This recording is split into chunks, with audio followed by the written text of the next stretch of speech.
Hello and welcome back. Sorry that my throat is a bit sore. That's because, well, I was out last night with a couple of friends of mine and we were celebrating one of our mates' birthday, 31st. So that was fun. But that this night I remembered why I really drink. Well, one is because I'm often these days, that's the past 2 weeks I've been on medication every single night, and so I can't drink, or I can, but that will go directly wrong. That's because, well, tablets I'm taking do not mix with alcohol very well. Also, I rarely need to drink because when you meet me for the first time in real person, you might think that, has he had beers already? It's very early for that. No, I haven't.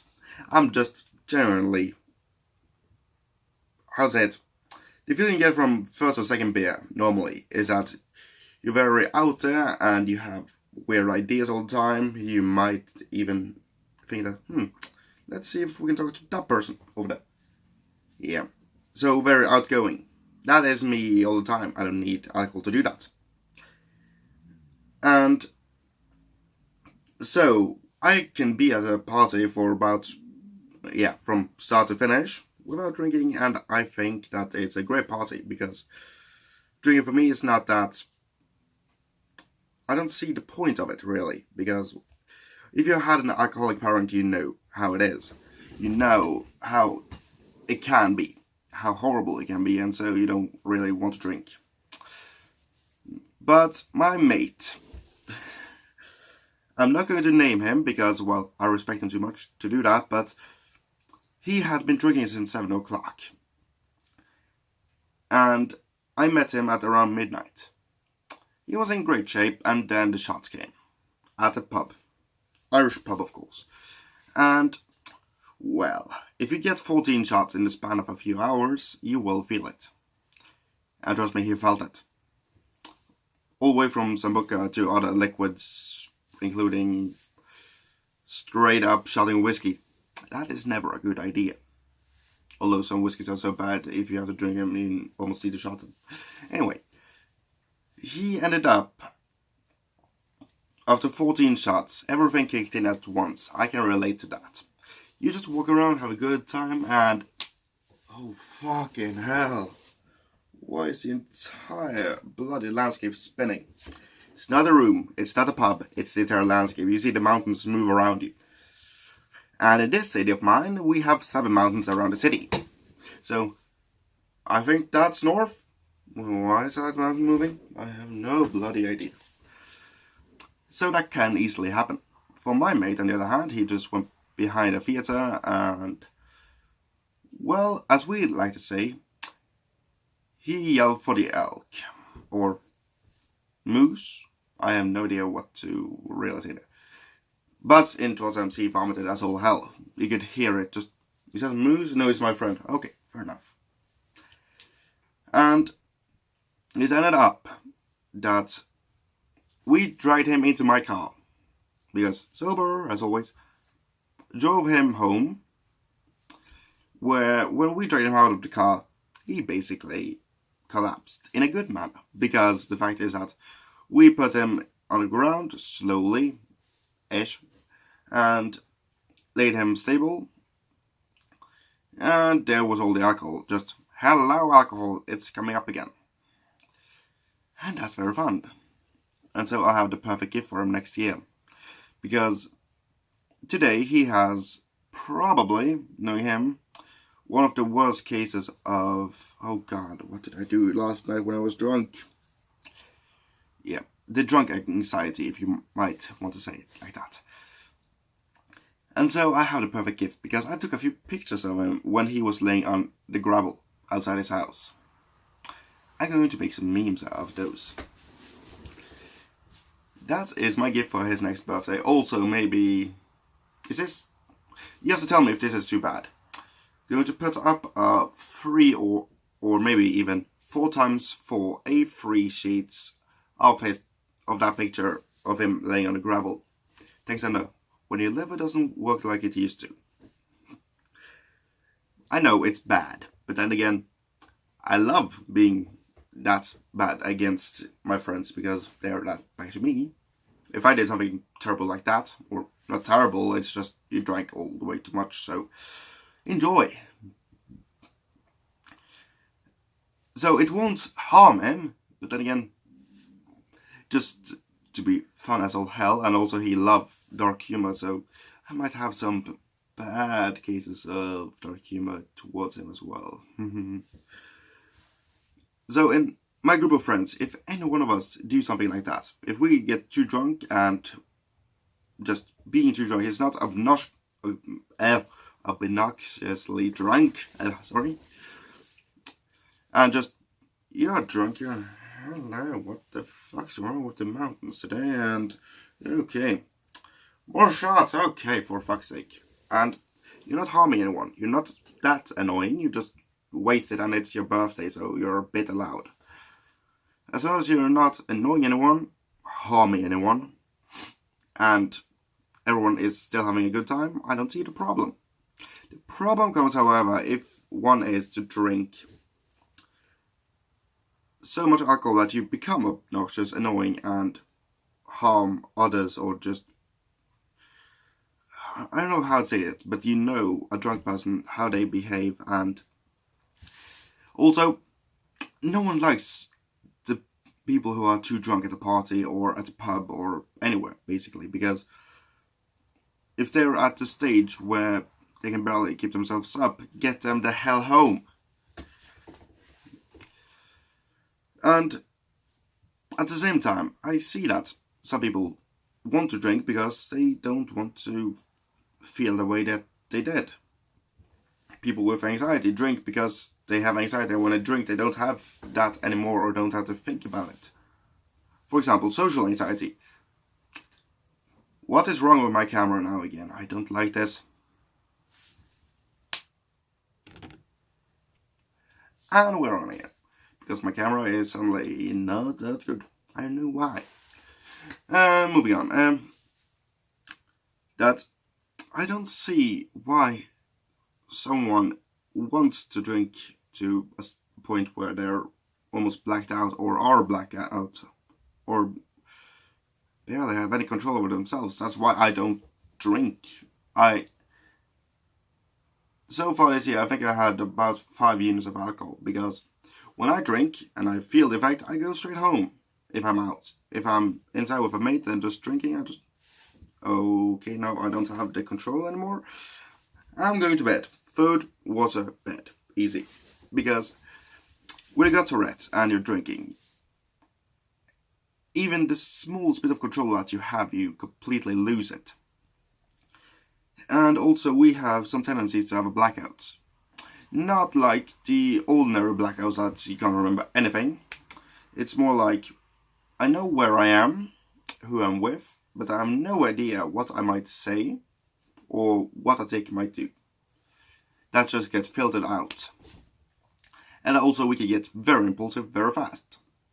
Because, well, that is Tourette in a nutshell. That is the lack of impulse control completely. At least when it comes to movements and speech.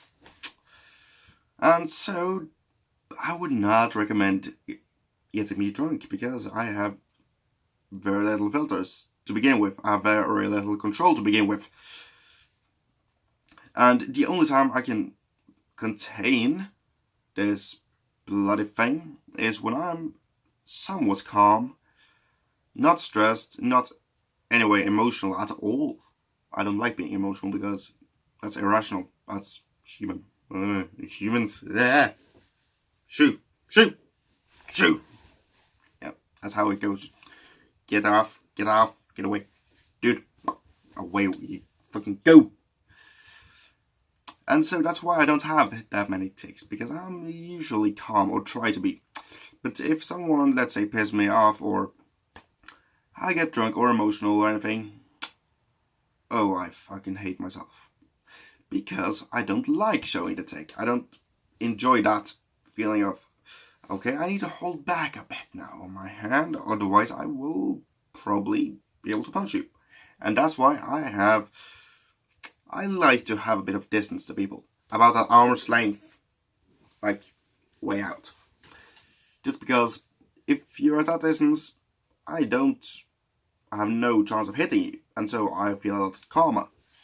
If you're closer to me than that, it's not only you who is in trouble, because if you're too close to me, so far that I might hit you, I get anxiety for hitting you, and so want to back off. If you come closer, that's too close for me, because, well, then it's an intimate issue, because I don't like it.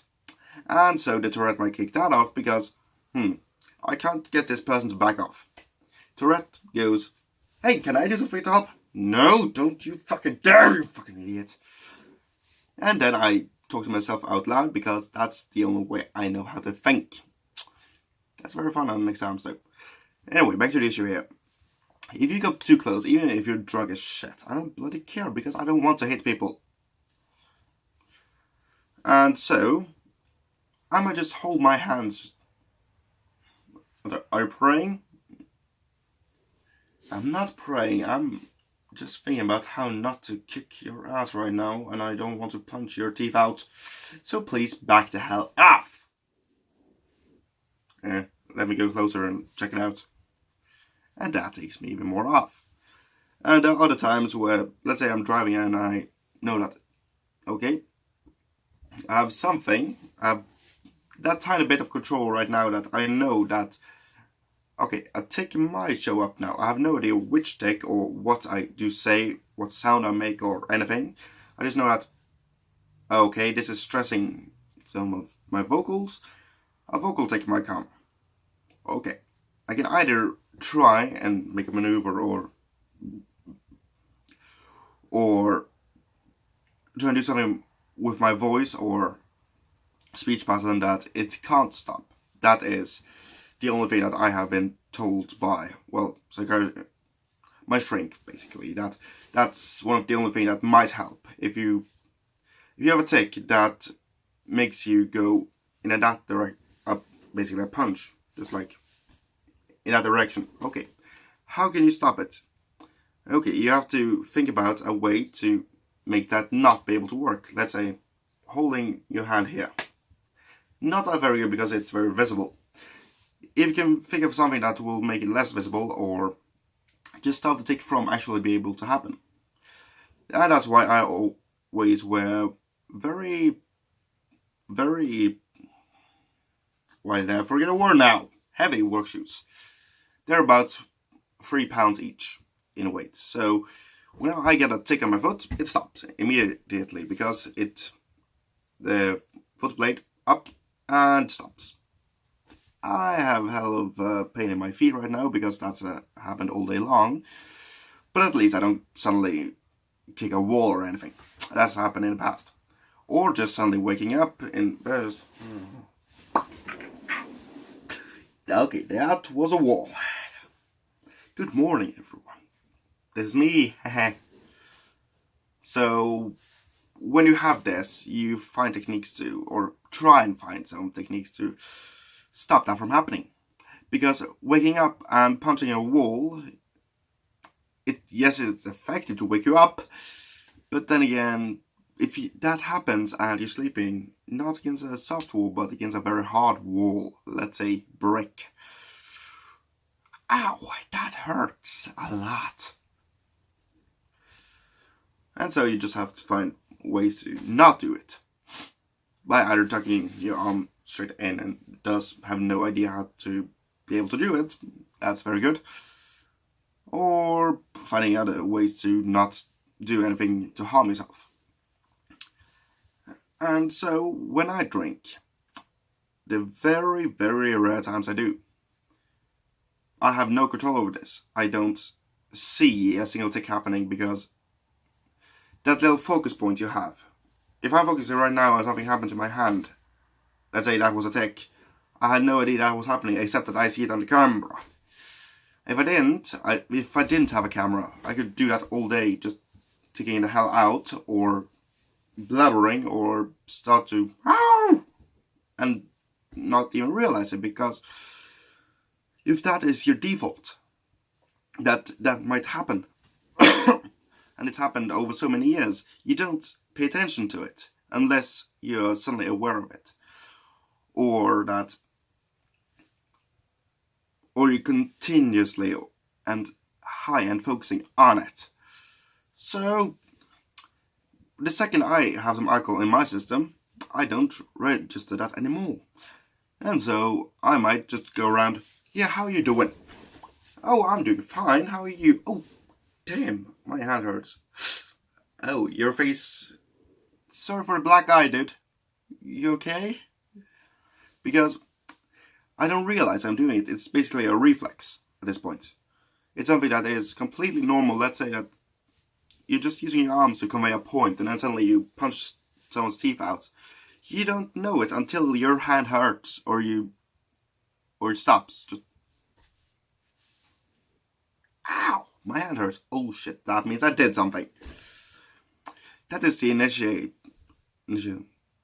reaction. Sorry that my speech pattern is a bit wrong today. That's medications. Yay! That's fun. They're finally wearing off. Allergy medicine. I hate those. Anyway, I think that when it comes to alcohol, feel free to take it. Just hesitate. Don't drink too much too often. Don't make another problem, because you may drink to stop a problem, but then again, you might end up with multiple problems.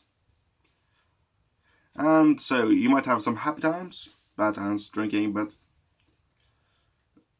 when it comes to drinking, moderation, and remember, food, water, and sleep. That's what you need. Alcohol can bring some fun times, miserable times, 50-50, but take it a bit easy. Or easier, at least. I'm not going to tell anyone to stop drinking unless I completely see that they're alcoholic and they're getting a problem out of it. It's not my problem, I know, but I know how it feels like to be on the other side. To be the one that they come home to. And so, when I see a mate of mine that's been drinking for years and still almost passing out, Jesus, I do whatever I can to help, because that is my initial reaction. How can I help? How can I stop this? Or how can I just be there? Well, ain't it fun being that person? Anyway, thank you so much for watching. My name is Vasco the Gamer, or right now Vasco the Vlogger. And I see you all in the next vlog or episode or whatever I make. Till then, bye bye!